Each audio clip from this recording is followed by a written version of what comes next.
saya seorang Habib yang termasuk orang yang nasabnya diragukan, saya akan mengatakan bahwa sama sekali tidak penting nasab saya tersambung atau tidak, sama sekali tidak penting. Karena siapa saya? Kalau seandainya nasab saya tersambung dengan Rasulullah, lalu apa? Tidak ada apa-apa.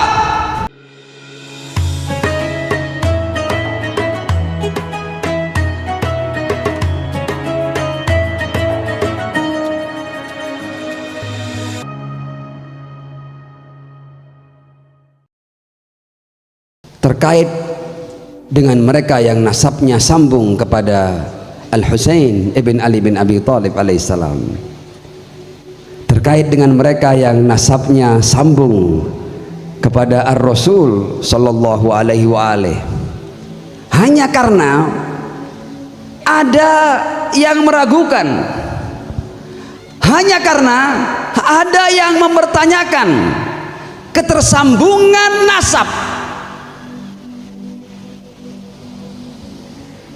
terjadi kehebohan yang luar biasa.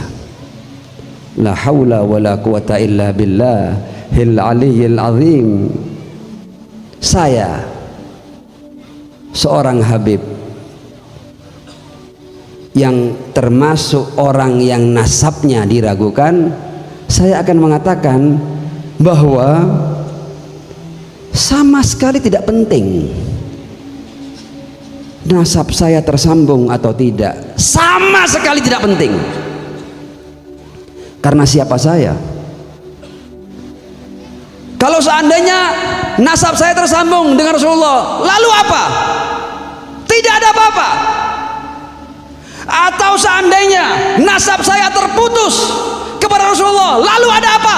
Tidak ada apa-apa. Tidak penting.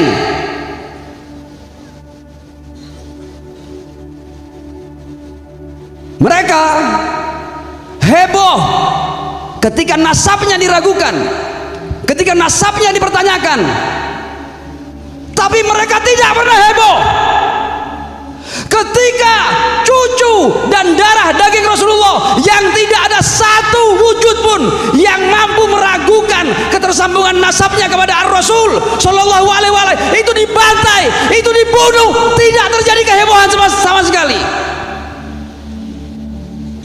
Buat apa kalian heboh nasab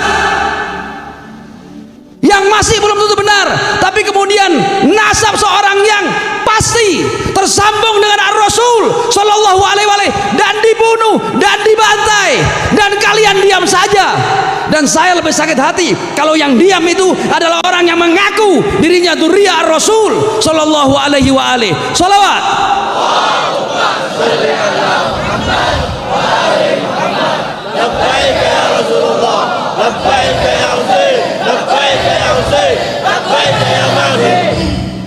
Saya akan membuat istilah baru di Majelis Al-Husain ibn Ali bin Abi Thalib alaihissalam, seorang cucu sejati Ar-Rasul yang tidak satu orang pun yang bisa meragukannya. Di majelis beliau alaihissalam, saya akan membuat istilah baru untuk Alawiyin. Alawiyin kita bukan ternisbat ke sembarang Alawi. Alawi kita adalah Alawi yang maknanya adalah Ali bin Abi Thalib, bukan yang lain.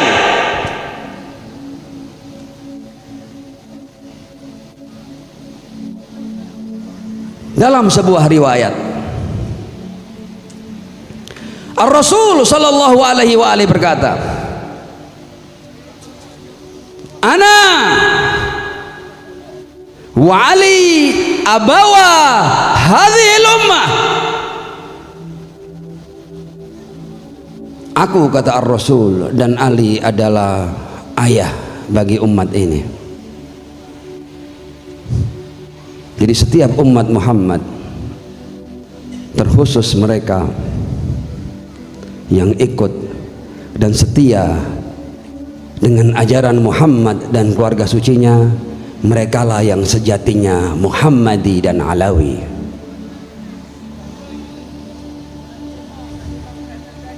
Kenapa Ar-Rasul memberikan alasan?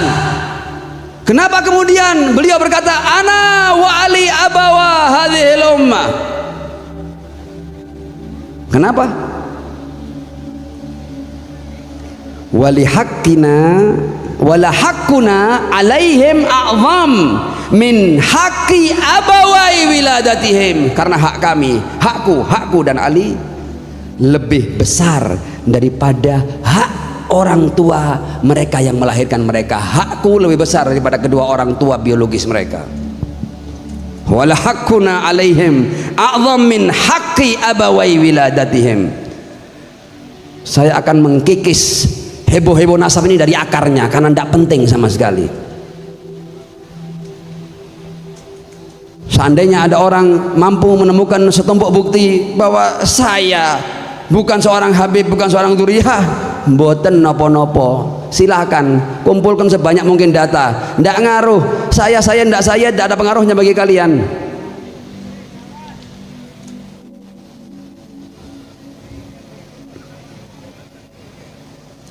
Riwayat berlanjut. Fa inna, kenapa kok aku lebih berhak? Fa inna nungkidhuhum in ata'una minan nari ila daril qarar. Karena aku dan Ali akan menyelamatkan mereka kalau mereka taat kepadaku loh ya, kepada aku, kata Rasul sallallahu alaihi wa alihi, dari neraka ke tempat kebahagiaan abadi. Wa nulhiquhum minal ubudiyah bikhiyaril ahrar, dan aku akan gabungkan mereka dari penghambaan yang tulus kepada Allah ya, untuk bergabung dengan manusia-manusia baik yang bebas. Riwayat lain ya, supaya kita tahu makna ayat ideologis dan ayat biologis. Orang tidak pernah heboh tentang keterkaitannya dengan ayah ideologisnya, tapi hebohnya minta ampun berlebihan untuk urusan masalah ayah biologis. Tidak penting-penting banget. Riwayat ini ternisbatkan kepada Al-Imam Al-Husain bin Ali bin Abi Thalib alaihissalam, dan juga ternisbat kepada Al-Imam Hasan Al-Askari alaihissalam. Man athara ta'ata abawai dinihi Muhammad wa Ali ala ta'ati abawai nasabih. Barang siapa yang mendahulukan ketaatan terhadap kedua orang tua agamanya, yaitu Muhammad dan Ali, atas ketaatan kedua orang tua nasabnya, qala Allahu azza wa jal, Allah berkata, la uthirannaka kama athartani, aku wala usyarrifannaka bihadrati abawai dinik kama syarrafta nafsaka biithari hubbihima ala hubbi abawai nasabik. Aku akan memuliakan mereka, kata Allah subhanahu wa ta'ala, sebagaimana mereka telah lebih memuliakan kedua orang tua agamanya atas kedua orang tua nasabnya. Ini bukan berarti kedua orang tua nasab tidak penting, tapi kelasnya jauh di bawah keterikatan seseorang dengan kedua ayah ideologi dan agamanya. Nah, saudara-saudara seiman semua, Habib Abdillah Babut dikenal sebagai seorang intelektual dan ulama yang aktif mengkritisi berbagai isu keagamaan, termasuk polemik mengenai nasab para habaib. Dalam salah satu tulisannya, ia menekankan bahwa setelah masa Nabi Muhammad, interpretasi terhadap ajaran agama menjadi beragam dan tidak absolut. Ia menyatakan bahwa tidak ada satu kelompok pun yang berhak memaksakan kebenaran versi mereka kepada orang lain, karena kita bukan wakil resmi Tuhan. Pernyataan ini mencerminkan pendekatan Habib Abdillah yang menekankan pentingnya dialog dan kesepakatan dalam kehidupan bersama, serta menghindari klaim kebenaran absolut yang dapat memecah belah umat. Namun, pendekatan kritis terhadap isu nasab ini menimbulkan berbagai reaksi di kalangan masyarakat. Beberapa tokoh seperti Imaduddin Utsman Al-Bantani juga mengkritisi keabsahan nasab Ba'alawi yang merupakan garis keturunan para habaib. Namun, pandangan ini mendapat sanggahan keras dari tokoh-tokoh lain. Misalnya, Gus Fahrur Rozi dari PBNU menegaskan bahwa polemik nasab ini tidak perlu diperdebatkan lebih lanjut karena tidak memberikan manfaat bagi umat. Habib Lutfi bin Yahya juga menegaskan bahwa nasab habaib di Indonesia tersambung hingga Rasulullah. Ustaz Abdul Somad juga mengingatkan bahwa mempertanyakan nasab habaib dapat berdampak negatif terhadap kepercayaan umat terhadap Islam itu sendiri. Nah, saudara-saudara seiman semua, itulah pembahasan kali ini. Semoga apa yang disampaikan bisa memberikan kita manfaat dan pelajaran baru untuk kita semua. Jangan lupa untuk like, comment, and subscribe, supaya kalian tidak ketinggalan info terbaru dari Dakwah Official. Sekian video kali ini, sampai jumpa di video berikutnya. Wassalamualaikum warahmatullahi wabarakatuh.